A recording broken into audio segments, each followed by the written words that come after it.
se desarrollará la primera mesa de análisis denominada Retos y Prospectiva de la Gobernanza Universitaria, para lo cual me permito solicitar la presencia en este estrado de el doctor Adrián Acosta Silva, doctora Angélica Buendía Espinosa, doctor Adrián de Garay Sánchez, doctor Carlos González Gándara. Cedo el micrófono al doctor Carlos González Gándara, secretario de la Junta de Gobierno de la Universidad Veracruzana, quien tiene la encomienda de moderar esta mesa de análisis. Adelante, doctor. Muchas gracias. Buenos días, bienvenidos todos.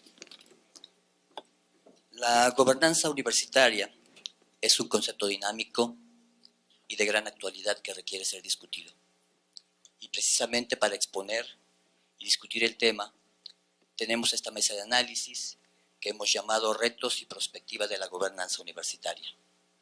Para esto contamos con la presencia del doctor Adrián Acosta Silva, quien es profesor investigador de la Universidad de Guadalajara, miembro del Sistema Nacional de Investigadores Nivel 2 y experto en Gobierno y Gobernanza Universitarias.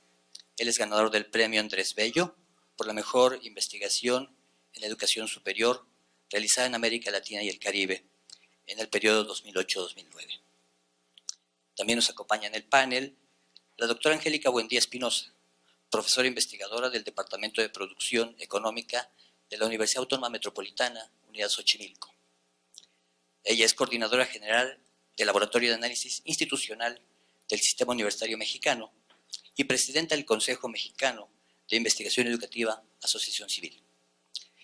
La doctora Buendía cuenta con una amplia producción académica relacionada con los procesos institucionales y de cambio en la educación superior, sobre el sistema universitario mexicano y sobre políticas públicas comparadas en educación superior. También nos acompaña el doctor Adrián de Garay Sánchez, profesor investigador del Departamento de Sociología de la Universidad Autónoma Metropolitana, Unidad Azcapotzalco, miembro del Sistema Nacional de Investigadores Nivel 2, y cuenta con una amplia trayectoria como docente, como investigador y como funcionario, lo que fue rector de la Universidad Autónoma Metropolitana, Unidad Azcapotzalco. Su trabajo de investigación está relacionado con las trayectorias educativas y el mercado académico de la Universidad Mexicana. Voy a platicar brevemente la dinámica de la mesa. Yo emitiré 2 preguntas y después de esto cada panelista va a tener hasta 10 minutos para exponer sus puntos de vista sobre cada una de las preguntas. Después de esto, terminando las 2 preguntas, dispondrán de 5 minutos para abundar en el tema o para hacer réplicas de las posiciones, y después de esto habrá una sesión de preguntas por el público. Entonces, para iniciar la discusión, además, la participación va a ser en orden alfabético, primeramente en orden ascendente y en la siguiente pregunta en orden descendente, ya nos hemos puesto de acuerdo. Y bueno, la primera pregunta es, ¿qué es lo que deberíamos entender por gobernanza universitaria y por qué es importante tenerla presente en el panorama universitario? Doctora Adriana Acosta. Para efectos de tratar de abordar en estos minutos esta pregunta, a mí quisiera partir de una afirmación. Un buen sistema de gobierno universitario es aquel que resuelve problemas, es decir, no el que crea problemas. Y un buen sistema de gobierno universitario supone, en el caso de las universidades públicas, un gobierno esencialmente colegiado. La complejidad del gobierno universitario, la multiplicidad de órganos unipersonales, colegiados que no solo son los centrales, consejos o juntas, sino, digamos, un conjunto de centros de escala pequeña y disciplinaria distribuidos en toda la universidad, hacen del funcionamiento del gobierno universitario, de este sistema de gobierno, entre comillas, un animal, digamos, extraordinariamente complejo, ¿no? Es una forma de organización que en los hechos goza de mucha autonomía y cuyas prácticas de gobierno son muy diversas. Este sistema de gobierno en México, de las universidades públicas en particular, me parece, ha enfrentado en los últimos años, sin embargo, un conjunto de tensiones que no terminan de resolverse, ¿no? Ya Romualdo nos ha hecho un panorama de algunas de las dificultades de las prácticas de gestión y de gobierno universitario, pero en realidad lo que tenemos es una articulación de tensiones y contradicciones que no son fáciles de resolver. En este contexto, me parece, nos llegó un nuevo lenguaje en la educación superior desde los primeros años 90. Un lenguaje que incorporó, digamos, un verbo nuevo, la gobernanza. Una palabra, un concepto que en realidad en México no se utilizaba hasta los años 80. Nos llegó este nuevo concepto y, como todos los conceptos, están como asociados a una perspectiva que, digamos, para decirlo en breve, tiene que ver con la nueva gerencia pública. Todas las teorías de la nueva gerencia pública que se enfocan mucho más a mejorar los aspectos de la calidad del desempeño universitario, más que a resolver los problemas del funcionamiento universitario. ¿Cuál era la palabra que mejor expresaba los problemas de gobierno de la universidad pública en México y en buena parte de América Latina? Los conceptos fundamentalmente de gobernabilidad. Si el problema fundamental de las universidades eran de carácter de orden fundamentalmente político. Esa es la herencia de Córdoba y me parece que con menos fuerza el 68. El problema de la gobernabilidad institucional. Aquí nos metemos en estas sagas conceptuales un tanto complicadas, pero a mí me parece que el gobierno de la universidad contempla dos dimensiones de análisis. Uno, el tema de la gobernabilidad, que yo suelo asociar cada vez más a la gestión del conflicto, y el tema de la gobernanza, que yo suelo asociar más a la gestión del cambio. Y lo que tenemos desde los años 90 claramente es, me parece de manera fundamental, un esquema centrado esencialmente en cómo gestionar el cambio, cómo mejorar la gobernanza institucional orientada hacia resultados, hacia el mejoramiento del desempeño, etc. Entonces, me parece que esta parte de la gobernanza como gestión del cambio está en tensión permanente con la gobernabilidad como gestión del conflicto, ¿no? Y que me parece que esto nos ayuda, creo yo, a entender mejor cómo se va articulando estos órganos colegiados unipersonales en las distintas universidades públicas. Me parece que por ahí podríamos pensar un poco no solo el tema del concepto de gobernanza, sino asociarlo también digamos, de manera inevitable a cómo se solucionan los conflictos en las universidades públicas. Los sistemas de gobierno universitario en México de las universidades públicas están orientados fuertemente a resolver los problemas del conflicto, con estudiantes, con académicos, con sindicatos, ¿no? Y coexiste con esta tradición de gestión del conflicto el tema de la gestión del cambio. La gestión del conflicto está asociado a la representatividad, lo que ha señalado Romualdo de manera estupenda. Es decir, cómo logramos que las decisiones de gobierno para evitar conflictos estén asociadas a la representación, a la legitimidad y a la participación de las comunidades universitarias. Mientras que la gestión del cambio está asociada mucho más a los órganos unipersonales, particularmente a los rectores o rectoras. Es decir, tenemos ahí una tensión que es difícil sostener en el tiempo, ¿no? Desde esta perspectiva, y con esto voy terminando en esta primera pregunta, la pregunta es, en medio, digamos, de estos sistemas colegiados de gobierno con conflictos de gobernabilidad y conflictos de gobernanza, ¿por qué se comportan institucionalmente las universidades de tal o cual modo? ¿Por qué hay conflictos y tensiones que frecuentemente estallan y paralizan a las universidades? ¿Por qué no se toman decisiones que, pudiéndolo tomar la propia universidad, se delegan en autoridades externas? Me parece que ahí el tema fundamental es analizar el comportamiento institucional de las universidades. Y esto, si desde esta perspectiva del comportamiento institucional, yo cerraría, digamos, el comportamiento institucional de las universidades hoy día tiene que ver con mecanismos causales que no hemos identificado con claridad. Es decir, ¿qué es lo que causa un comportamiento así? La pregunta es siempre, a ver, ¿qué hacen los rectores o las rectores de las universidades? Aparte de firmar papeles, de gestionar recursos, de resolver o enfrentar problemas políticos internos, lo que hacen también es funcionar como gerentes de las políticas federales. Es decir, son burócratas, políticos y gerentes. Gerencian las políticas federales. Todo el listado de programas federales que tenemos, que están asociados a recursos, que están asociados a reconocimientos, que están asociados a producción de indicadores, han hecho que las rectorías funcionen parcialmente, por lo menos, como gerentes de políticas institucionales que no eligen, sino que a los cuales se adaptan.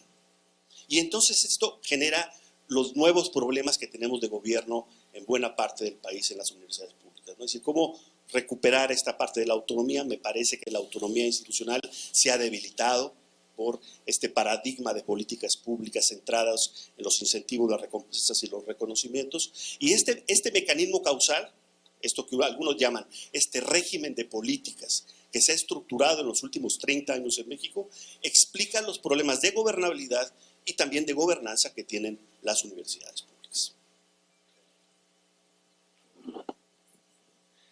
Buenos días. Sí, sí se escucha. Pues también agradecer la invitación a la Junta, buenos días a la rectora de la universidad y pues ya Romualdo y ahora la participación de Adrián nos dejan un telón de fondo para abonar a la pregunta que nos han hecho sobre qué deberíamos entender por gobernanza universitaria y por qué es importante tenerla presente hoy. De hecho, evidentemente es un tema sumamente complejo que, como Adrián señalaba, se hace presente conceptualmente hablando, pero también empíricamente hablando, la gobernanza, pues con todo el conjunto de políticas que habrían de reorientar o que habrían de dar sentido a lo que tendría que ser la universidad moderna en México. Estamos hablando de fines de los 80, pero fundamentalmente el periodo de los 90 y hasta la fecha, porque yo agregaría que en este sexenio prácticamente la educación superior quedó al margen de cualquier posibilidad de cambio, de cualquier posibilidad de reorientación, a pesar de la cantidad de investigaciones y también de evidencias empíricas que hay sobre el fracaso de algunas de esas políticas que, si bien han tenido una amplia influencia en la conducción de la universidad, bueno, pues ya muestran rezago, muestran agotamiento, pero que sin embargo en este sexenio que está por concluir prácticamente no se tocaron. Evidentemente coincido con lo que ha señalado Adrián y quisiera abonar también diciendo que las universidades públicas atraviesan en este momento un punto de inflexión muy importante que parece desdibujarse en conceptos mucho más anclados a lo que hemos reconocido como la nueva gestión pública. Hablamos de un problema de rendición de cuentas, hablamos también, lo señalaba Romualdo en su participación, de problemas asociados a la corrupción, a los malos manejos, a viejas relaciones de poder e intereses de diversos actores en donde la universidad se ve sometida a veces y otras participando de una manera quizá no la más importante para ella.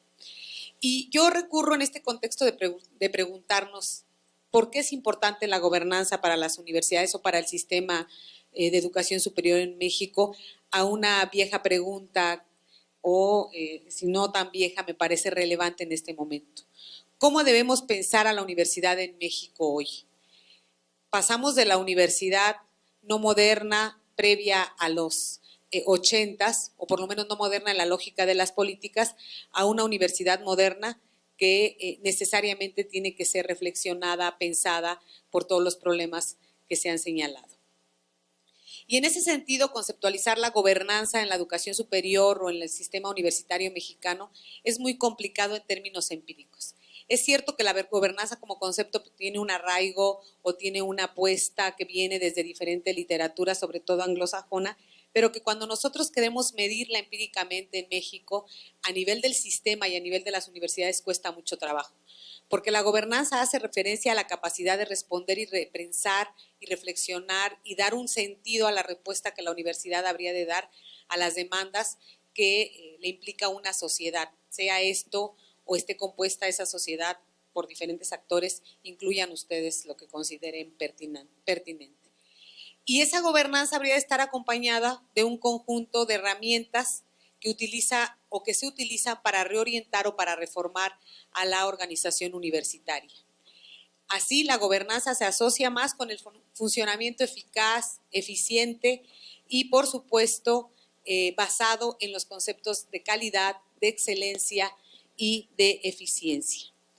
De tal manera que efectivamente, si nosotros queremos comprender la gobernanza para la universidad, por lo menos tendríamos que aludir a dos dimensiones. No voy a abonar en la gobernabilidad o en el manejo del conflicto que ha señalado Adrián, sí en el tema de la gobernanza que está basada en la gestión pública, en esa corriente de la nueva gestión pública que implicaba hacer del sector público un sector más eficiente, más similar al sector privado y que implicó, por supuesto, o que fue la base de todo el conjunto de políticas públicas que dan sentido a la dimensión externa de la gobernanza y de la relación de la universidad con su entorno. ¿Qué encontramos ahí? Bueno, aspiracionalmente las políticas de los 90s lo que buscaban era precisamente reorientar la conducción de la universidad sin trastocar su autonomía. Y evidentemente no fue necesario modificar las leyes orgánicas o no fue necesario modificar en sí mismo los preceptos de gobierno de las universidades para conducirlas, como se dijo en algún momento, a distancia, pero más bien muy de cerca, con ciertos instrumentos, con ciertas herramientas de gobierno, que encontraron sobre todo su anclaje principal en la relación entre evaluación y financiamiento. Se asumió a la evaluación no solamente como una técnica, que generalmente en la educación nosotros reconocemos a la evaluación como algo necesario, no solo en el proceso educativo, sino en la vida universitaria. Pero también se asumió la evaluación como una política y cuando se asoció la evaluación con el financiamiento, prácticamente la autonomía se desdibujó. Romualdo decía evidentemente que hay ciertas fuerzas que se han colado a la universidad y que han removido la manera en que funcionamos. Y creo que esas fuerzas tienen que ver justamente con el conjunto de políticas que se propuso modificar la conducción de las universidades y que se propuso también modificar su perfil. Y todo este conjunto de herramientas que ponía Romualdo en su presentación, de programas, de bolsas de dinero, de la posibilidad de incorporar o de tener un peso más para funcionar, fue el principal incentivo que nos movió. Pero también a nivel de los sujetos nos movió, porque hoy somos comunidades académicas mucho más estratificadas. Hoy nos reconocemos evidentemente por los grados, pero también por los SNIs, por los PRODEP, etc. Los que somos SNIs somos de una clase de académicos, los que no son otra clase de académicos. Y sin embargo, la política solamente pudo influir o ha querido influir en el conjunto menor de sus académicos, que somos los profesores de tiempo completo. No hay una política para los profesores por hora. Ese actor se volvió invisible en la política y finalmente se desdibujó también de ella. Entonces la gobernanza pues tendrá que ser entendida en esta lógica del conflicto, pero también entendida en la relación entre gobierno y gestión. Y yo creo que se ha hablado de la gestión como un problema del aplastamiento de lo administrativo sobre lo académico, pero creo que incluso la gestión, por lo menos teóricamente, ha sido mal entendida dentro de la universidad. Se habla también de que entonces eso que nos aplasta, esa burocracia que nos aplasta en la universidad, que se promueve también desde las políticas por la multiplicidad de programas a los que tenemos que responder, algunos con una total desconexión y otros con una duplicidad increíble como es la evaluación o la acreditación de los programas, pues nos ha movido también a que la gestión no sea lo que se pensó que iba a ser. Se pensó que la gestión podría ser más privada, que con la nueva gestión pública las universidades podrían operar más eficientemente. Pero hubo un mal entendimiento de esa gestión, porque hoy al contrario, tenemos tanta duplicidad, cosa que no pasa en los aparatos privados en general cuando se busca la eficiencia o en las organizaciones privadas. En cambio, nosotros sí tenemos aparatos de gestión que a veces duplican ya al número de académicos o niveles de gestión que se crearon, unidades organizativas que se crearon en la universidad y que más que apoyar el gobierno de la universidad, generan muchas tensiones entre los académicos y entre las autoridades. Pero ahí están. Es un nivel que a veces no queremos ver, pero que domina también a la universidad o que la aplasta también. En ese sentido, yo creo que también se han modificado las fuentes de legitimidad. el gobierno y la legitimidad universitaria son algo, o el gobierno universitario y su legitimidad es algo necesario para las universidades, sobre todo para las públicas. Y creo que, y es un componente fundamental. Y creo que también se ha movido el tema de cuál es la fuente de la legitimidad de nuestras universidades. Ya no es la universidad en sí misma como referente de la cultura, de la discusión, del debate, ya no es la Universidad de Córdoba o no es la Universidad del 68 en México. Hoy la legitimidad de la universidad viene por lo que Adrián atinadamente ha llamado la República de los Indicadores. Si tienes más SNI, si tienes más PRODEP, si tienes más programas acreditados, más PNPC, más, decía Luis Porter en algún momento, si eres la universidad de papel y de acrónimos y en este sentido de más indicadores, eso te da legitimidad. Nosotros hicimos una revisión de los informes de los rectores de 6 universidades en un estudio de casos para tratar de probar de qué manera habían cambiado los discursos de los rectores. Y si uno revisa informes de los 80 y revisa los informes más recientes, lo que va a encontrar es ese cambio incluso en el discurso de la universidad, para no hablar más ya de la universidad como referente social, pero sí hablar de la universidad de los indicadores, de los puntos y de las estratificaciones cada vez, que evidencian cada vez más la desigualdad, incluso dentro de nuestras propias comunidades universitarias. Evidentemente, nuestro gobierno al interior, si bien se produce por la influencia que han tenido las políticas públicas, también al interior creo que no hemos sido capaces de generar una reflexión más crítica de cómo se han comportado las comunidades cuando enfrentamos los problemas. Decía Adrián, no sabemos resolver los problemas y evidentemente esas tensiones las vivimos todos los días y no logramos salir a veces de problemas que parecieran más sencillos pero que complican el gobierno universitario. Muchas gracias. Doctor de Garay. Buenos días, muchas gracias por la invitación a la Junta de Gobierno. Yo no sé si este formato tenga que ver con la nueva gestión pública. Uno que está acostumbrado, como estaba el doctor Romualdo, nos sientan aquí, traemos papeles, cómo agarras el micrófono y cómo volteas el papel, no te puedes recargar. La nueva gestión pública. Bueno, si uno revisa la historia de la universidad como institución, y Romualdo hacía referencia a Bolonia, pues toda su historia ha sido cómo se gobierna una institución universitaria y cómo se toman decisiones y cómo se construye el futuro institucional. Y no deja de ser paradójico que siendo Bolonia, como Romualdo lo retomaba, y todas las universidades que se fueron creando en la Edad Media, cuando no había democracia. Y la democracia se construía adentro de las instituciones universitarias por los distintos gremios que participaban en ella. De tal manera que siempre va a ser un tema de todos los días cómo gobernar la universidad, cómo conducirla y cómo se define el rumbo institucional. Siempre va a estar presente en ese tema. Y tenemos órganos colectivos, órganos colegiados, órganos personales, que definen la forma de la gobernabilidad. No es trivial la forma que se construye el propio diseño institucional, como también Romualdo lo comentaba. Y uno de los elementos importantes, que es lo que quiero abundar, es la elección del rector. Es un elemento que incide desde mi punto de vista de manera importante en la gobernabilidad y no es un hecho aislado de los actores o de la vida institucional. Ya lo vimos en las láminas.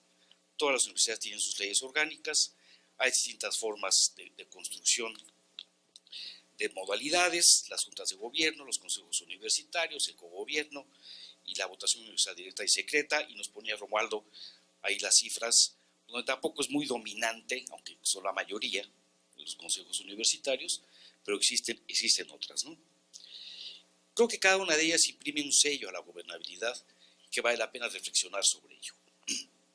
Pues no es lo mismo que uno se ha nombrado por una junta de gobierno, por una junta de notables, que llegar por la votación universal directa y secreta, donde quienes deciden son los estudiantes, porque son la mayoría.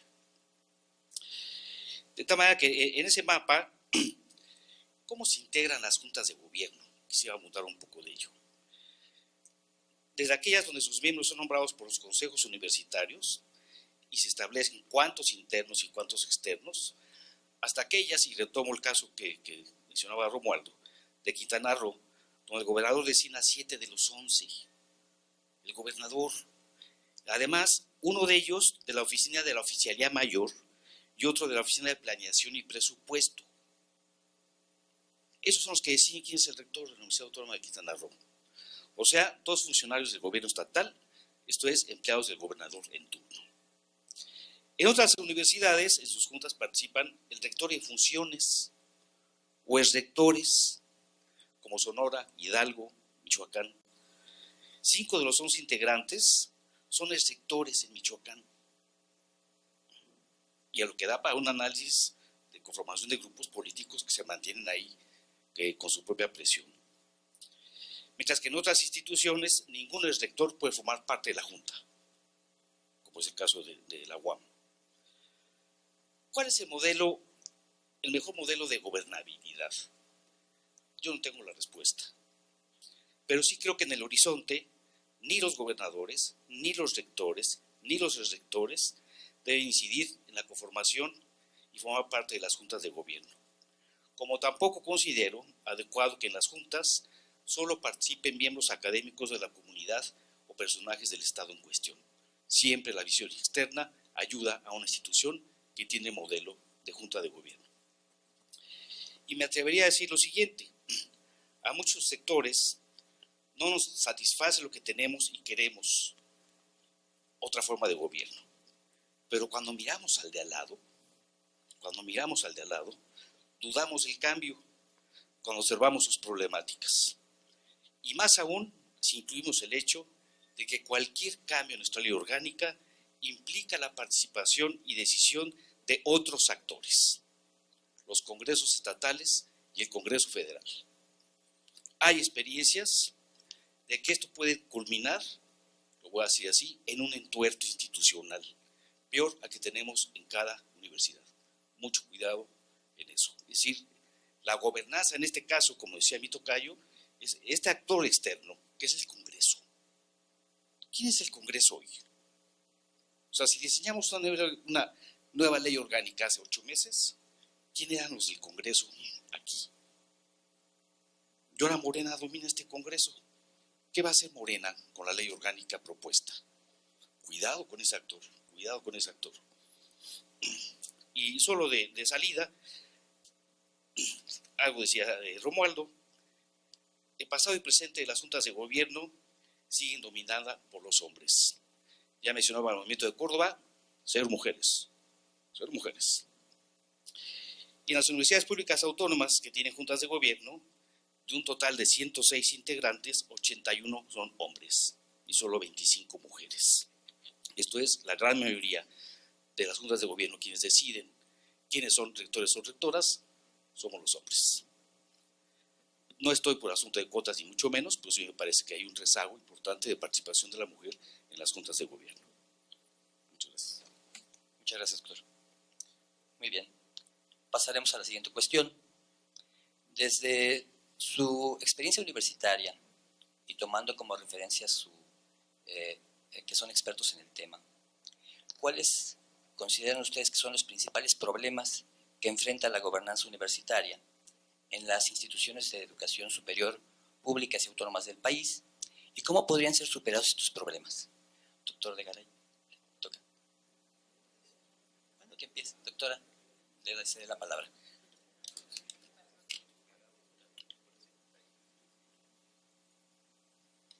Bueno, pues es una pregunta muy compleja porque yo no sé si podamos decir cuáles son las opciones para superarlo. Creo que tenemos más detectado los problemas en general, todos los que convivimos en las universidades, y también creo que hay que abonar primero a distinguir la diversidad institucional. Los problemas que enfrentamos en la UAM o los problemas que enfrenta la de Guadalajara o la veracruzana pueden tener coincidencias, pero también depende, o creo que lo primero que tendríamos que hacer es incorporar esa variable que ha sido también eliminada por las políticas. Por ejemplo, hoy se exige a todas las instituciones, independientemente de su perfil o de lo que tienen que hacer, desde las normales hasta nuestras universidades federales que sí tienen un perfil, o estatales que tienen un perfil más orientado a la investigación, que tengan profesores en el SNI. y eso genera muchas tensiones a los sujetos y a las universidades. Ese desconocimiento de la diversidad institucional ha sido un problema recurrente cuando hablamos de políticas, ¿no? Otra dimensión u otro problema que creo que tenemos que ver es, o que tendríamos que debatir, y creo que es el momento por la transición que estamos viviendo y por la recomposición de las fuerzas políticas al exterior de la universidad, también en cada uno de nuestros contextos locales y regionales, es de qué manera nosotros nos vemos como interlocutores de esas nuevas fuerzas, de qué manera los universitarios verdaderamente podemos participar del debate o podemos iniciar el debate de nuestras universidades para repensar el gobierno y la gobernabilidad y la gobernanza de nuestras universidades. De qué manera realmente, a pesar de que se impulsan los procesos democráticos de nuestras universidades, a pesar de que reconocemos lo que Adriana ha señalado en términos de las juntas, de su composición, de cómo se nombran, de la intervención más o menos de los gobiernos o de los rectores o de otros actores, si es que nosotros estamos dispuestos a entrar a un debate serio sobre qué universidad queremos y si dejamos de pensar en la universidad o el modelo de universidad que se nos ha impuesto.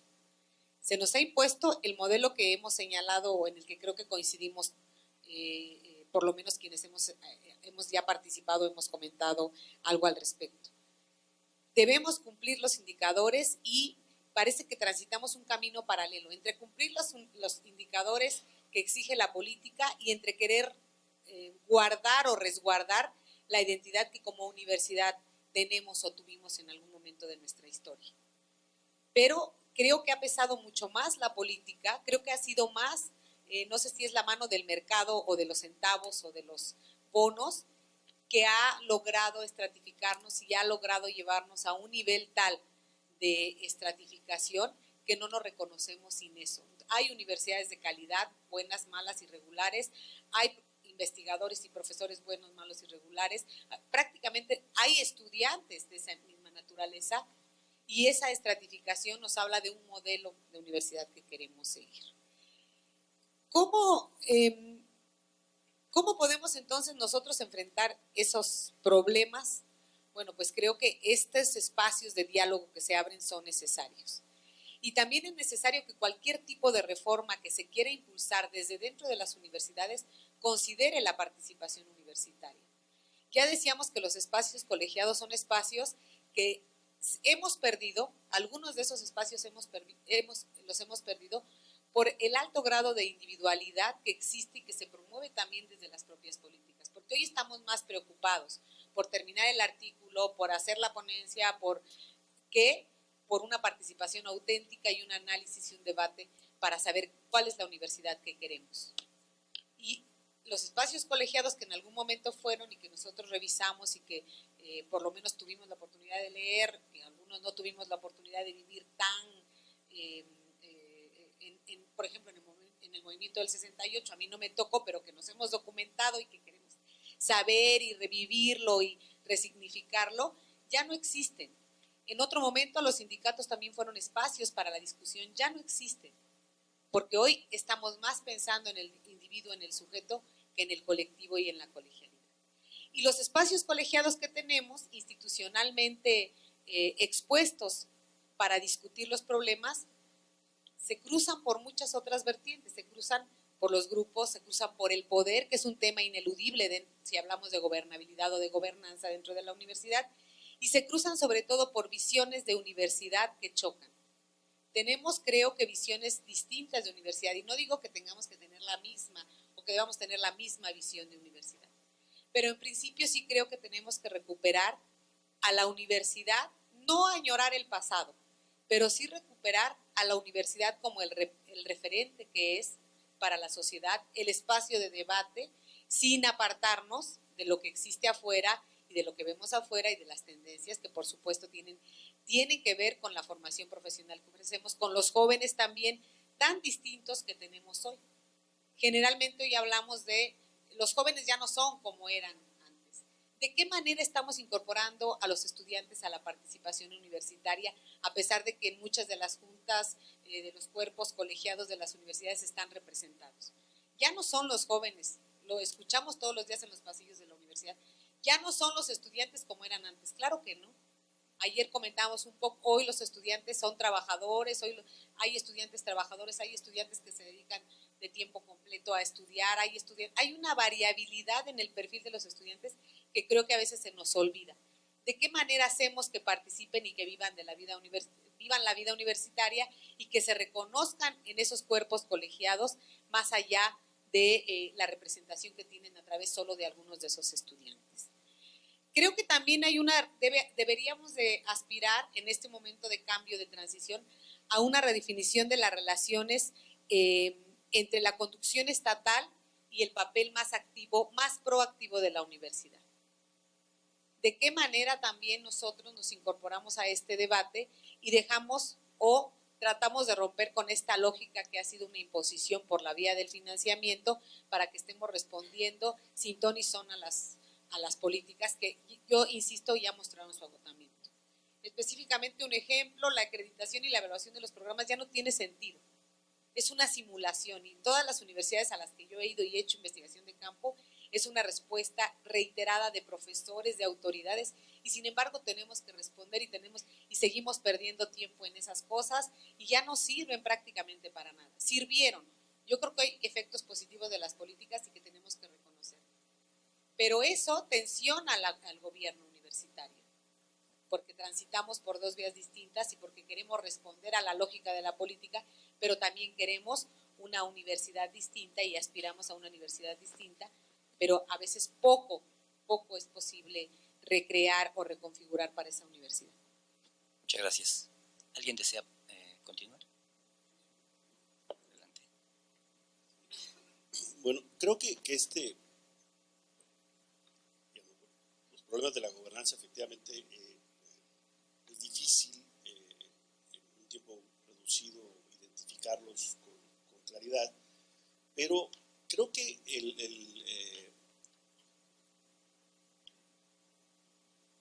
el balance de lo que ha ocurrido en los últimos 30 años es un balance indispensable para ver hacia dónde se han perfilado los problemas y hacia dónde puede ir la universidad desde una perspectiva de conciliar las tensiones entre la lógica de la legitimidad asociada a la gobernabilidad de las universidades y la lógica de la eficacia institucional asociada a la gobernanza de las universidades.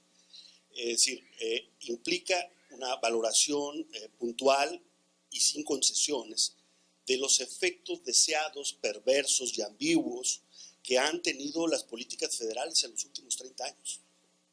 Creo que ahí tenemos un déficit de diagnóstico para poder identificar no solamente los problemas de gobierno universitario en estas dos dimensiones de gobernabilidad y gobernanza, sino también la causalidad de los problemas, es decir, las relaciones causales que están detrás de la emergencia de nuevos problemas de la universidad. Es decir, aquí lo que estamos, creo que enfrentando es la necesidad de un balance, digamos, de cara al futuro de la propia universidad, de nuestras propias universidades públicas, ¿no? Y el problema es que el futuro, bueno, esto lo decía el poeta Paul Valéry hace 150 años, el problema de nuestros tiempos es que el futuro ya no es como solía ser, ¿no? Y creo que hoy nos volvemos a enfrentar a esto, es decir, el futuro nos cambió rápidamente. Nosotros somos el futuro de los que impulsaron las políticas de modernización a finales de los años 80. Nosotros somos el futuro, ¿no? Y no somos el futuro que seguramente, como decía José Emilio Pacheco, no es el futuro. Se imaginaron un futuro que no se imaginaban cómo podría ser. Se estaba construyendo. Entonces creo que hoy tenemos un desafío intelectual, político y de política educativa a nivel superior que requiere definir una agenda, un balance, un diagnóstico para identificar cuáles son los problemas fundamentales, críticos, digamos, del gobierno universitario, de la gobernanza y de la gobernabilidad. Aquí también yo digo, a mí me gusta fijarme siempre en el lenguaje de la época, ¿no? El lenguaje de los viejos universitarios era la reforma universitaria. La reforma de Córdoba, en movimiento de Córdoba, está asociado a la reforma universitaria. El lenguaje de los nuevos es la innovación y la calidad. No solamente es un asunto semántico, son dos concepciones ahí. Y quizá yo soy de los que insisten en que debemos repensar el tema de la reforma universitaria. No solamente como un asunto de una reforma del gobierno de la universidad, que había que entrar, ser una de las dimensiones importantes de cualquier tipo de reforma, sino también una reforma del funcionamiento de la propia universidad. A mí me parece que esto podría permitirle, digamos, una perspectiva a la construcción de una agenda de transformaciones que tiene que ver, por supuesto, con el corto, con el mediano y con el largo plazo. Yo soy de los que hemos sostenido que es momento de, digamos, cambiar el paradigma de política pública en términos de educación superior. La idea de que la evaluación asociada a la calidad mejora el desempeño y el rendimiento institucional es una idea que hay que revisar, ¿no? Y quizá pensar en que existan otras reglas del juego, otro tipo de políticas que permitan a las universidades recuperar la autonomía y generar una nueva forma de desarrollo institucional. Hoy tenemos, digamos, temas de la agenda que son inevitables, me parece, pero que no hemos procesado como instituciones públicas de manera adecuada y homogénea. Me parece, por ejemplo, los temas como internacionalización, temas como el de la diferenciación, pregrado, posgrado, temas como la vinculación con la sociedad, son temas relativamente nuevos que emergieron en los últimos años y que sin embargo no hemos podido traducir institucionalmente en el contexto de una reforma universitaria.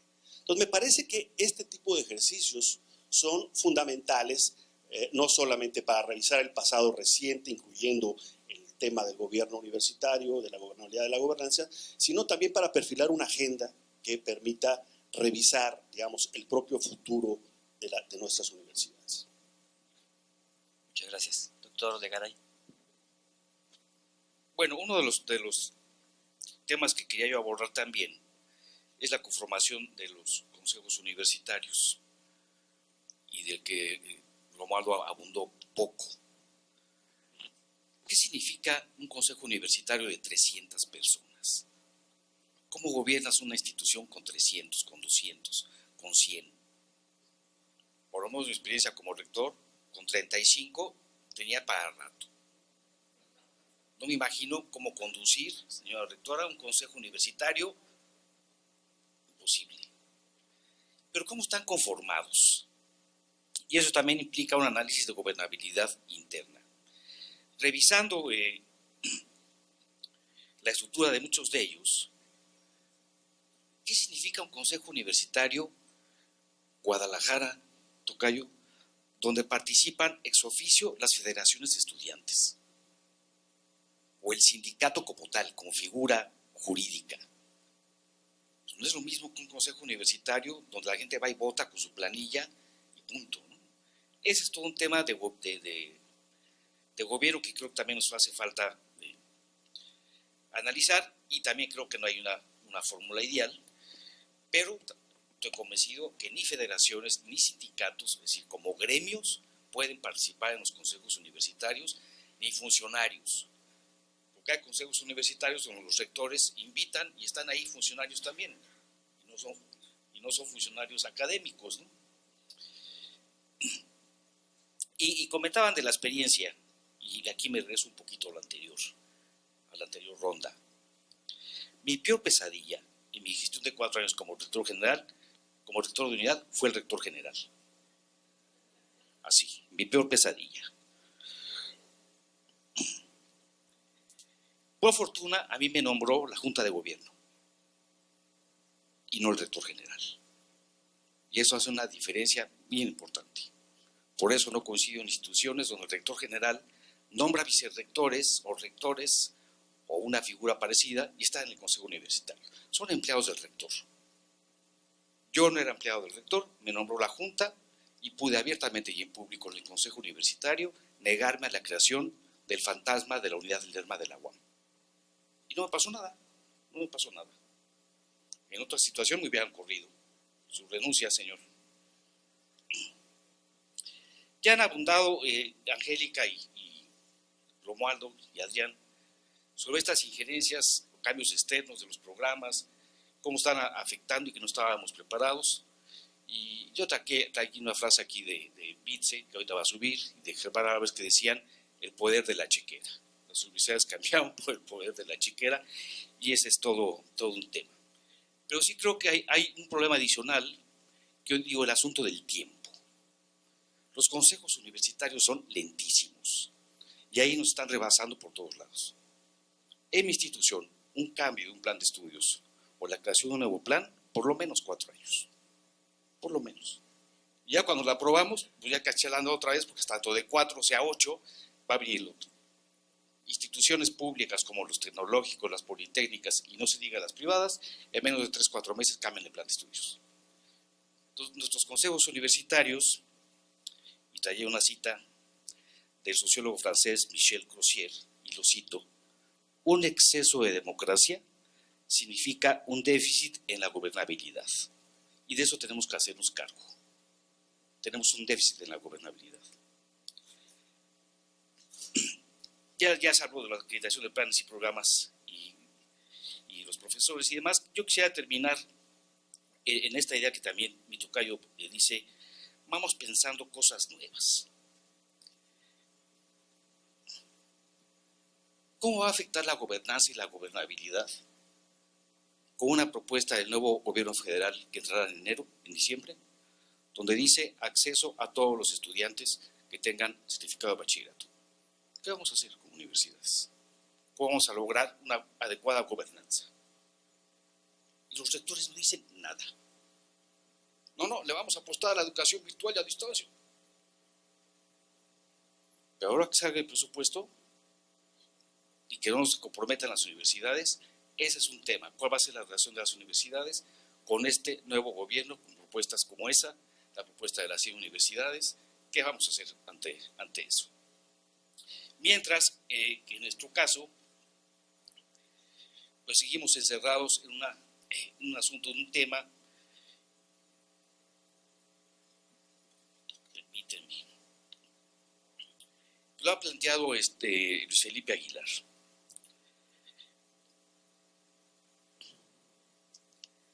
Él lo llama el gobierno del gobierno. Y es un tema que tampoco le hemos entrado. El gobierno del gobierno. Y dice, y lo cito textual: el proceso mediante el cual el gobierno gobierna sus específicas y particulares entidades o unidades administrativas. Creo que es un tema escasamente estudiado.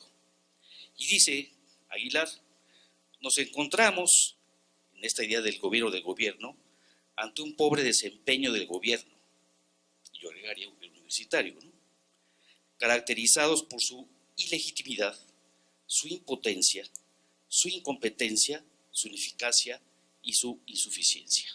Muchas gracias. Muchas gracias.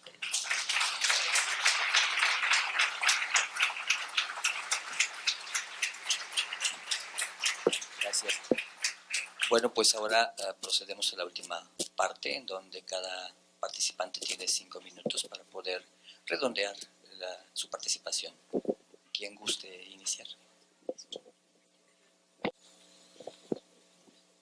Bueno,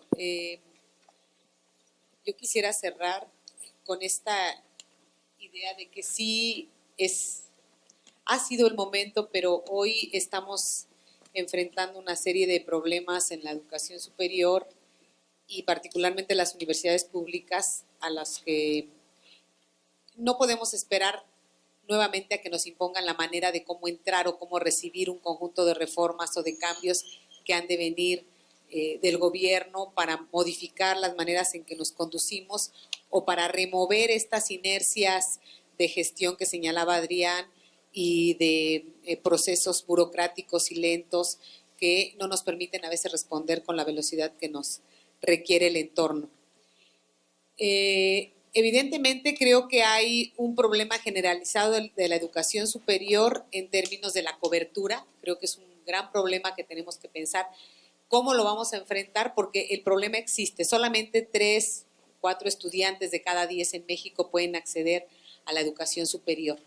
los planteamientos que se están haciendo desde el nuevo gobierno tendrán que ser por lo menos discutidos por las universidades, aunque en algunos casos como la nuestra se habla de sumarse ya desde la educación a distancia para responder otra vez de una manera muy más que propositiva, reactiva.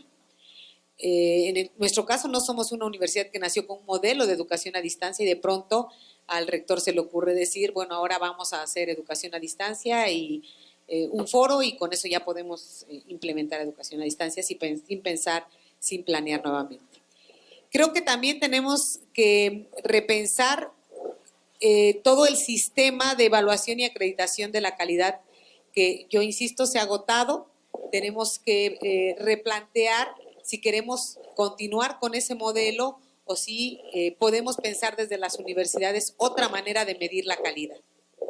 Yo no sé todavía, cada vez que se habla de calidad y de excelencia, se ha escalado en los términos, calidad, excelencia, mejor desempeño institucional, mejores indicadores, y eso me parece que no se ha reflejado todavía en nuestras aulas y en nuestros procesos educativos. Hemos estado instalados en los insumos y en los resultados, pero poco hemos pensado en los procesos educativos. También en términos de los problemas que enfrentamos, las universidades, muchas de ellas están enfrentando el tema del recambio generacional de los profesores. ¿De qué manera se va a enfrentar? Porque también genera un problema financiero para las universidades. Los casos de universidades que tenemos en quiebra obedecen algunos al problema del retiro y de la jubilación digna para los profesores que después de 30 o 40 años de servicio prácticamente se van con las manos vacías y con pocas posibilidades de mantener ciertos niveles dignos de vida. Después, al interior, creo que hace falta revisar la gestión de las universidades. Insisto en que se ha confundido la gestión y revisarla a la luz del gobierno. De qué manera la gobernanza de las universidades, la participación de actores y una verdadera gestión que ayude a promover mejores procesos puede también apoyar en repensar las reformas de las universidades. Creo que tampoco soy muy partidaria del concepto de innovación, porque es un concepto también muy maleable, pero me parece que sí estamos obligados a pensar en una nueva agenda o en una agenda renovada para la educación superior, una agenda renovada para las universidades públicas y en general para las instituciones de educación superior, que tenga más implicaciones en lo que hacemos, que tenga más relación con los entornos, que tenga un componente de innovación, pero distinto al pensado o como está pensado hoy y al que solamente nos sumamos y que en realidad no responde a ningún proceso de innovación, sino más bien a un proceso de continuidad y de apego a lo que viene de fuera. La reforma que requiere la universidad no debe de venir necesariamente o no debe de estar anclada en las políticas. No sé si vamos a tener la oportunidad con el nuevo gobierno de realmente participar. Hemos visto ya algún ejercicio de lo que está pasando con la reforma educativa a nivel básico y no sé si es la mejor manera de enfrentar o de repensar la reforma para el sistema o una nueva visión o un nuevo ciclo de políticas públicas para la educación superior, pero al mismo tiempo una nueva manera de asumir la gestión y el gobierno de la universidad que no trastoque por lo menos los principios fundamentales, pero que sí nos renueve como universidad y como universitarios. Muchas gracias, doctora. ¿Quién desea? Adelante. Adrián decía si estamos o no en momento de una reforma. Yo preguntaría a tocayo, ¿reforma con quién? Si nuestras instituciones están llenas de gerentes y de burócratas, ¿con quién construimos una reforma, una propuesta universitaria distinta que nos permita una gobernanza de otra naturaleza? Pongo el ejemplo del caso de la NUYES. La NUYES hizo un documento hace algunos años de cómo cambiar la universidad. Y ya no hagamos esto con los académicos, y ya no hagamos lo otro, y la responsabilidad social. Y uno lee el texto y dice, este es el compromiso de la NUYES, por ahí apunta la reforma. ¿Qué hicieron con ese texto? Lo tiraron a la basura. Ningún rector hizo nada, la NUIS no encabezó nada, no presionó al gobierno federal y seguimos siempre sometidos a las políticas del gobierno.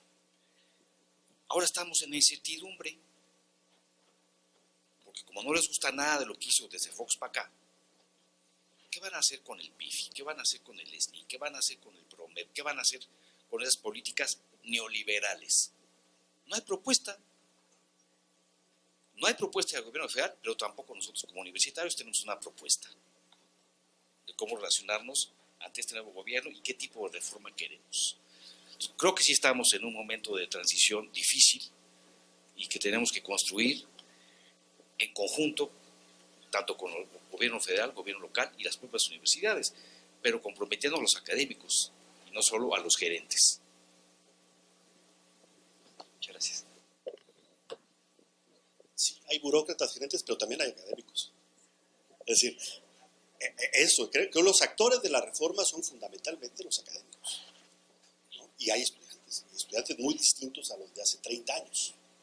Es decir, tenemos hoy más estudiantes de posgrado que nunca en la historia de nuestras universidades. Es decir, es un conglomerado de universitarios distinto a... Entonces, yo pensaría que hay actores distintos con intereses diferentes, pero creo que el núcleo de la reforma tendrían que ser los académicos. Y sí pensar en qué tipo de reformas, dónde, qué nuevas reglas del juego, etc.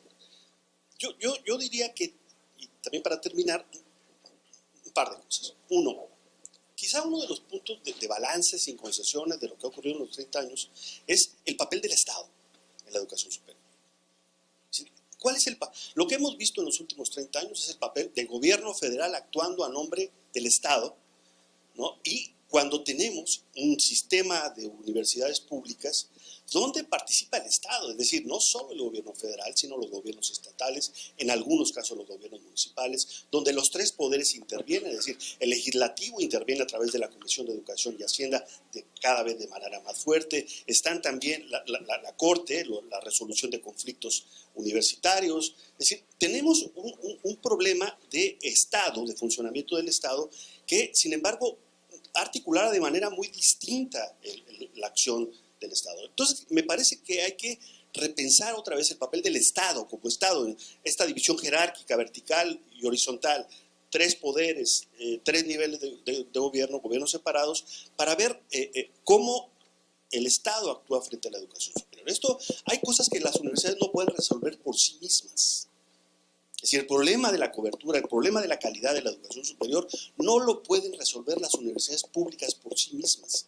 Requiere otro tipo de dispositivos y otro tipo de políticas que permitan colocar a las universidades quizá como el centro del sistema de educación superior, pero que el Estado requiere de otro tipo de instituciones, de nuevas instituciones o de la revisión de las que ya tienen, las tecnológicas, las normales, las interculturales, para pensar en términos de Estado el tema de la educación superior. Y otro tema con el que cierro tiene que ver con, digamos, con el gobierno universitario específicamente, que tiene que ver, bueno, mi tocayo lo dice, ya lo insinúa, el tema de la gestión del tiempo. Y creo que en las universidades tenemos, digamos, como una tensión entre dos concepciones del tiempo, ¿no? La gestión del tiempo académico y la gestión del tiempo administrativo. Yo no descalifico la gestión del tiempo administrativo. Creo que la administración, el subsistema administrativo, es un subsistema importante que tiene sus propias complejidades, ¿no? Y tiene sus propios ritmos. Lo que es cuestionable, es lo que también ya señalaba Romualdo, es cómo la administración, la gestión de la administración termina por imponer restricciones a la gestión académica. La formación de estudiantes de licenciatura y posgrado obedece siempre a largo plazo. La gestión administrativa corresponde a la gestión del rector en turno. Y eso crea una arritmia entre la gestión del tiempo escolar académico y la gestión del tiempo administrativo. Hay que revisar eso. Porque si no, lo que tenemos es lo que me temo tenemos hoy día, una burocratización salvaje de la vida académica. Es decir, tenemos ese es el efecto de las nuevas políticas. Yo no estoy tan seguro de que un incremento en la calidad o un incremento significativo de la cobertura. Lo que tenemos es una burocratización salvaje de muchas de las actividades universitarias. Y el otro gran tema, y yo ahí sí defiendo la idea del gobierno colegiado de la universidad, de sus órganos colegiados, es que el otro gran dilema, el otro gran reto, más bien que enfrentan las universidades en términos de gobierno es no solamente la gestión del tiempo académico y su diferenciación con la gestión del tiempo administrativo, sino la gestión de la incertidumbre. Tenemos un panorama nacional e internacional poblado de incertidumbre. Y la mejor manera que históricamente han construido las universidades en el mundo para lidiar con la incertidumbre es la colegialidad. Que Bolonia tenga 920 años de antigüedad, que Salamanca, se nos olvida, está cumpliendo 800 años este año, y que estemos celebrando 100 años de Córdoba o 50 años del 68, son maneras en que han abonado a que la universidad enfrente los retos de la incertidumbre mediante fórmulas colegiadas, no unipersonales. Y creo que ese es parte de los retos que debe enfrentar cualquier tipo de perspectiva sobre la gobernanza universitaria en nuestro país. Muy bien, muchas gracias. Tenemos tiempo para preguntas y comentarios. Adelante.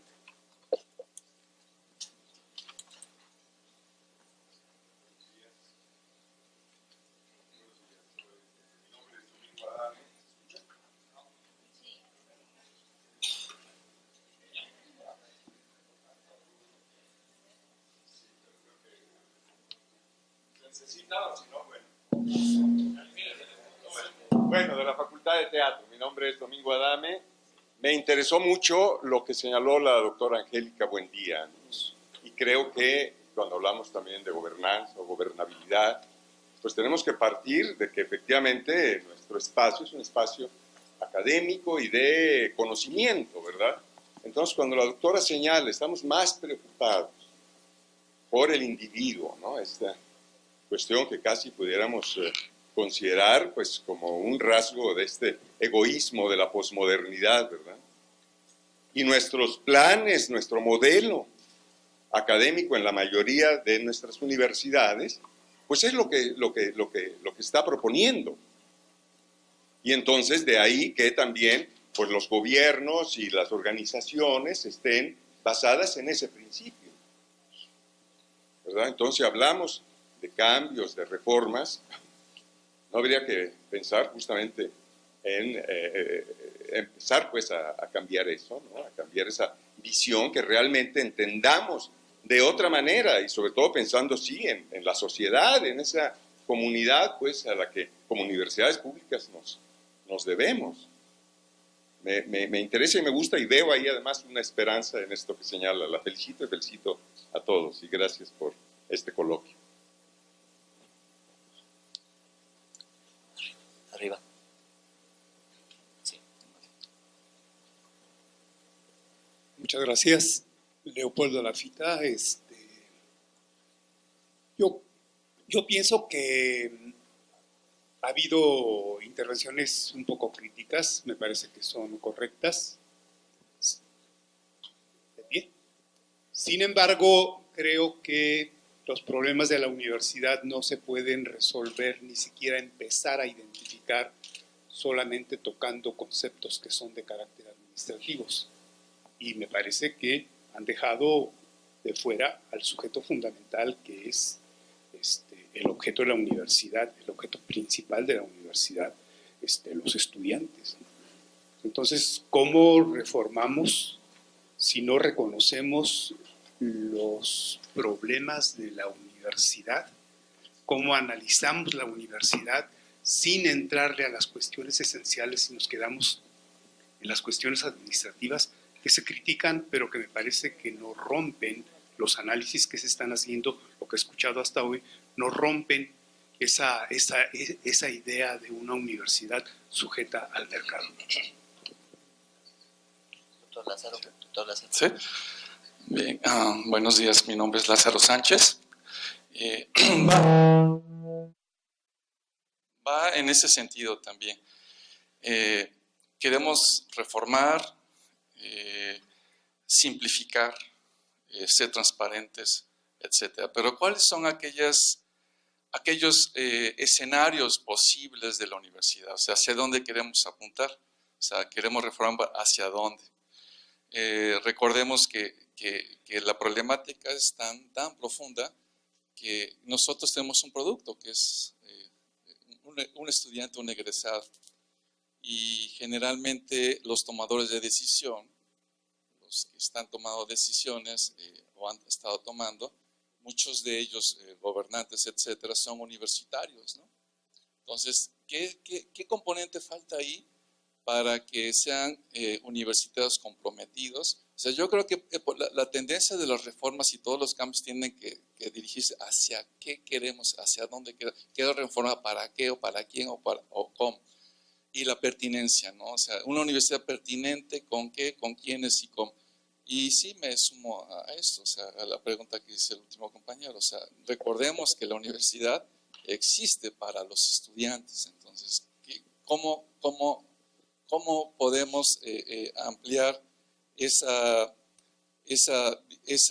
discusión o ese diálogo para poder tener un mejor, no producto, porque no es producto, sino un mejor profesionista, ¿no?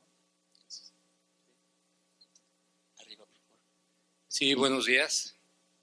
Un saludo cordial para todos, bienvenidos, y particularmente para Adrián de Garay Sánchez, porque fuimos compañeros en la licenciatura. Un abrazo, Adrián. Me parecen interesantes los planteamientos que han hecho, son sumamente ricos y diversificados, pero considero que hay ambivalencias, hay aspectos críticos y dimensiones extremadamente conservadoras.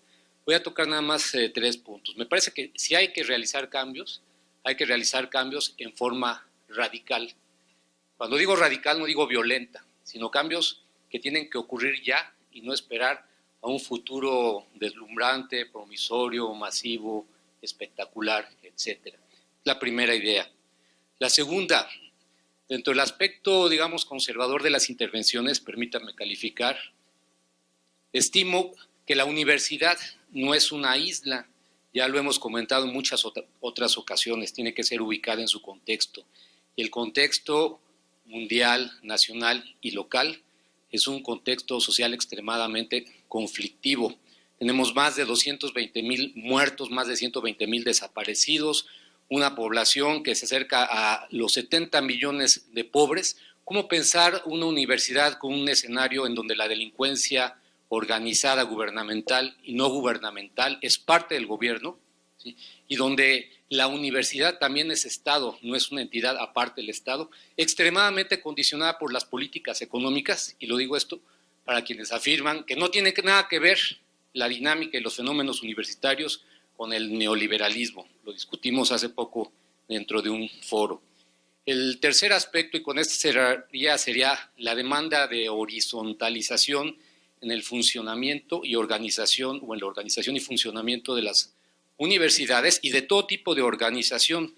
El conferencista tocó este aspecto y yo le quiero preguntar lo mismo que ustedes, ¿hasta qué punto consideran que los avances existentes en los terrenos de la cibernética y de la informática pudiesen ser utilizados para esta democratización, para esta horizontalización de la universidad, disminuyendo sus costos, mejorando sus maneras de operar y particularmente suprimiendo las jerarquías que reproducen el autoritarismo, el verticalismo y especialmente el abuso de las instituciones?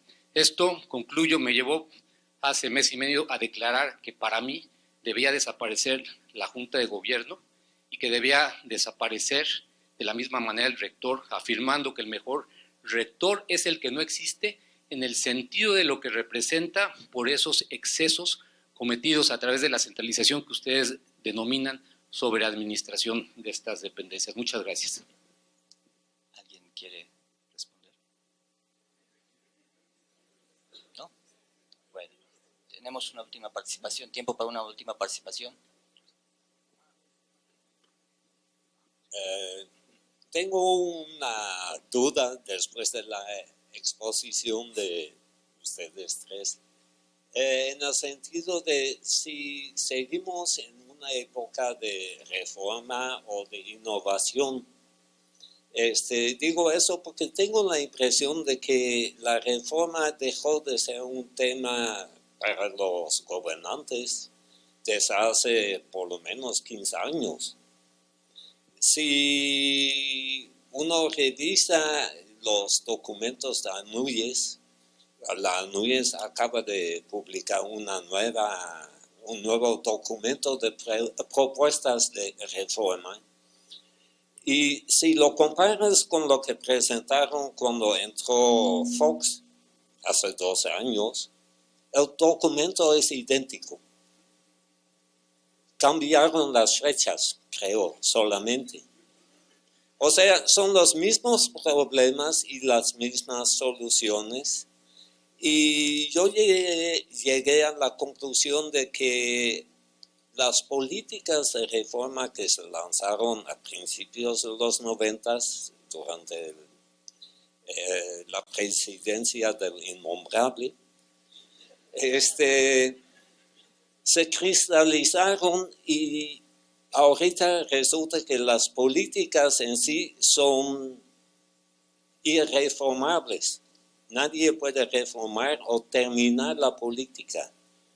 No podemos ya vivir sin PRODEP o SNI o PIFI. Sigue adelante, aunque no reforma nada. Entonces, estamos, creo, en una época de anti-reforma. Y una conclusión de los gobernantes es que, bueno, ya resolvimos todo, quédense quietos y así seguimos hacia adelante. Muchas gracias. Muy breve, la última. Breve, pues. Bueno, gracias a la Junta de Gobierno por la convocatoria. La charla ha sido muy interesante. Aprovecho que están los tres aquí y su experiencia y su conocimiento para preguntarles.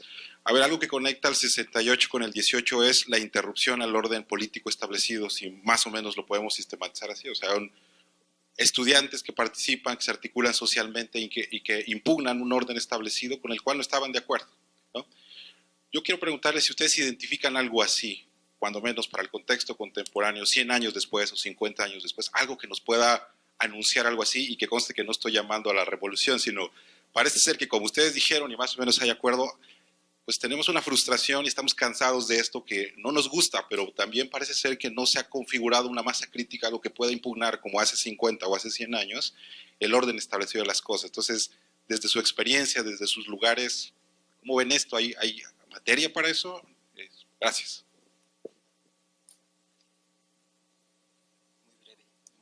Muy breve. Buenos días. Una pregunta también. Quisiera saber su opinión. Mi nombre es Emil Aguad. Le vamos a dar Mi nombre es Emil Aguad, de la Centro de Estudio, Creación y Documentación de las Artes. La pregunta, yo lo veo mucho cuando veo la evaluación de educativa, de programas, de normatividad, desde el punto de vista, por ejemplo, de una interpretación musical. Nosotros tenemos una partitura y tenemos una ejecución de esa partitura. ¿Qué pasaría si cada vez que se está interpretando la partitura y tiene problemas esa ejecución, cambiamos las notas de la partitura? ¿En qué momento la partitura está mal y en qué momento estamos ejecutando mal lo que está en ese programa educativo, en esa normatividad, etcétera, etcétera, ¿no? Entonces, yo siento que es muy importante tomar en consideración no solamente cómo está organizado, sino cómo se está ejecutando lo que se propone. Y generalmente hay una tendencia a cambiar, sin rescatar las cosas que estaban funcionando o que están funcionando. Siempre tiende a ser porque se están ejecutando mal en muchas circunstancias. Claro que hay reformas que han sido fundamentales para que haya una voz más plural y todo esto obviamente es indispensable, pero ¿cuántos de estos cambios están generados por una mala ejecución? Y por ese lado va mi pregunta. Muchas gracias. Perdón, estamos sobre el tiempo, entonces agradezco mucho la participación. Si gustan, pueden abordar a los ponentes después de que terminemos esta parte. Entonces agradezco mucho a Adriana Costa Silva, Angélica Buendía y Adrián de Garay por su... Ok, adelante. Muy bien, breve. Breve para que nos toque a los tres y tocamos.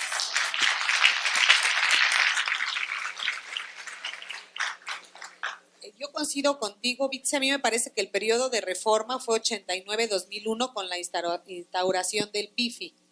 Posterior, entre el 2001, yo hablaría de una segunda época.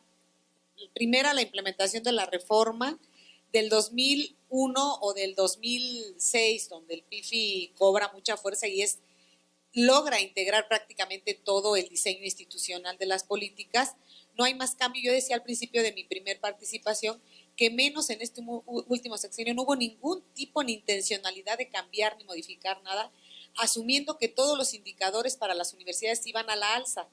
Y entonces, si van a la alza, todo funciona perfecto. ¿Y para qué mueves si hay más programas acreditados, más SNI, más los indicadores o la república de los indicadores? Funciona perfecto para ganar en legitimidad. Pero creo que también ocurrió otra cosa.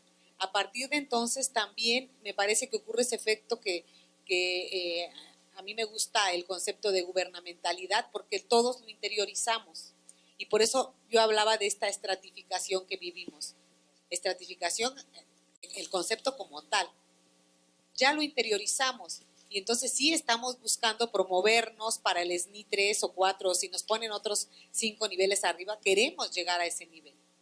Porque todos hemos interiorizado que esa es la manera de diferenciarnos. Y sí, no creo que haya, pero creo que la reforma nos corresponde discutirla. No sé, a veces nos tardamos mucho, el tiempo de los académicos es distinto, pero justo a veces también por las prisas lo que hacemos son repetir documentos como el de la NUYES, que es el mismo, no el actual, los anteriores también son iguales. Si uno compara todos los últimos documentos de la NUYES son iguales. El papel de los estudiantes, por supuesto que es fundamental. Bueno, aquí está el experto en estudiantes, y el papel de el reconocer a estudiantes distintos es fundamental, y también de qué manera, yo decía, podemos incorporarlos en esta participación. El contexto de la universidad sí es muy complejo: violencia, inseguridad, narcotráfico, todo esto que enfrentan los chavos hoy es distinto a lo que enfrentamos otras generaciones. Y creo que también por esa distancia generacional entre muchos de los profesores y los estudiantes a veces no alcanzamos a comprenderlo, ¿no? Si la cibernética y la informática puede ayudar a mejorar la gestión, probablemente, pero por sí sola no va a ocurrir nada. La conceptualización de la gestión como la entendemos y como la hemos aplicado, generando una línea intermedia en las estructuras organizacionales de las universidades, creo que no siempre es la solución. Una línea de expertos en planeación, de expertos en calidad, pero que muchas veces, muchos de ellos no han estado frente a un grupo, no se han parado frente a un grupo, y creo que ahí hay también que revisar y analizar cosas. Si hay algún tipo de movimiento, si le entendía a Ernesto, que pueda ser un referente del 2018, 1968 y 2018, con el 18 de por medio, híjole, pues es es una pregunta que suena difícil, porque pensamos que Ayotzinapa podría tener un efecto de más largo aliento. Y sin embargo, hay tanto alrededor, preocupaciones, problemas, etcétera, en términos colectivos, que de pronto se van difuminando algunas luces que parecieran mover conciencias y llevarnos a un estado distinto de las cosas, y se pierden, ¿no? Bueno, yo cerraría con eso. Dos cosas. Una, a ver, por los efectos de las políticas. Siempre creo que lo hemos compartido en varios lugares. ¿Qué pasaría si en México todos los profesores fueran miembros del Sistema Nacional de Investigadores? Que todos los grupos de profesores fueran cuerpos académicos consolidados, todos los profesores sean perfil PRODEP de perfil deseable, si todos nuestros programas estuvieran acreditados en el nivel máximo. Sospecho que no pasaría absolutamente nada. Es decir, ese tipo de indicadores lo que generan es más bien dudas que respuestas. Pero la lógica conservadora nos ha hecho colocarlos en el centro de la gestión institucional.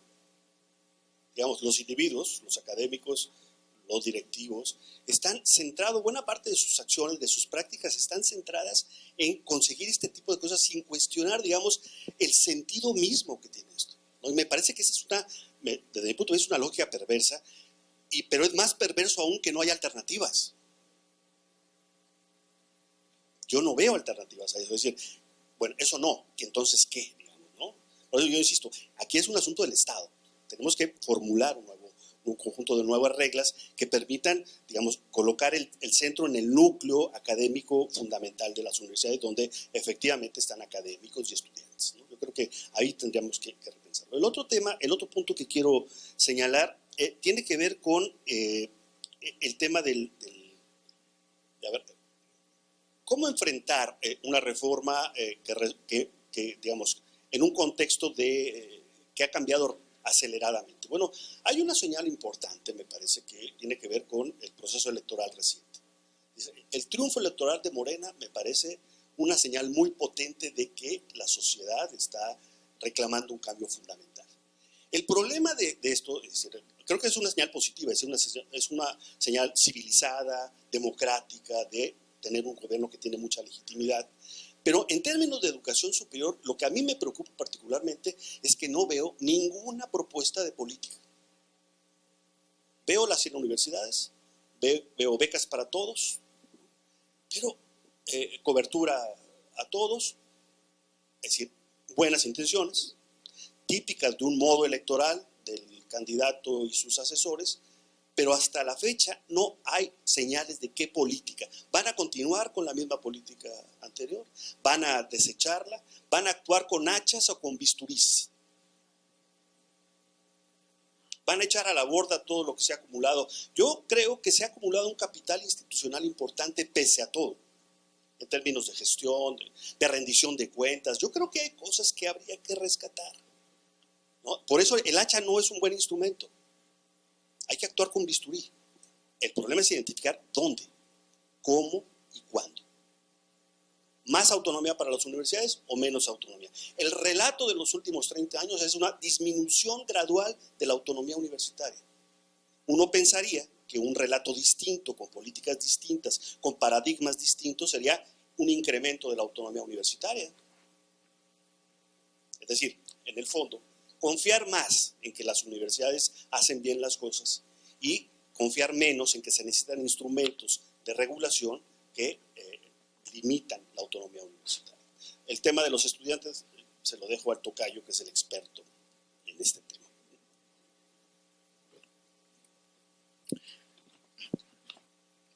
Bueno, evidentemente no expusimos una hora cada quien, no estamos en un congreso, como para haber abordado cantidad de temas que han salido en las intervenciones. Pero a propósito del tema de estudiantes, también las políticas nos impusieron una visión del tipo de estudiante que quiere la universidad. Las acreditadoras, los PIFIs, diseñaron una imagen de estudiante tradicional que se dedica de tiempo único y exclusivo a la universidad. Y que para resolver sus rezagos, sus irregularidades, se inventaron la beca Pronaves, hoy beca de manutención, suponiendo que con 700 pesos al mes ibas a ser un alumno regular y salir. ¿Cómo cambiar entonces esa visión del estudiante tradicional que hace una trayectoria continua y regular, cuando la mayor parte de los estudiantes no tienen una trayectoria de ese tipo? ¿Cuál va a ser la política hacia los estudiantes? Si queremos cambiar PIFIs, PROMEPs, también hay que cambiar las políticas hacia los estudiantes, donde suponen que deben ser de una manera. Y hoy, poco a poco, la conformación de nuestras poblaciones estudiantiles son distintas. Están casados, tienen hijos, estudian y trabajan, o trabajan y estudian, es decir, otro tipo de responsabilidades que no existían hace 40, 50 años. Esta población diferente, heterogénea, no hay tampoco políticas claras que vayan a definirse hacia el futuro. Muchas gracias. Pues agradecemos a los ponentes, agradecemos a ustedes también su participación. Muy amable.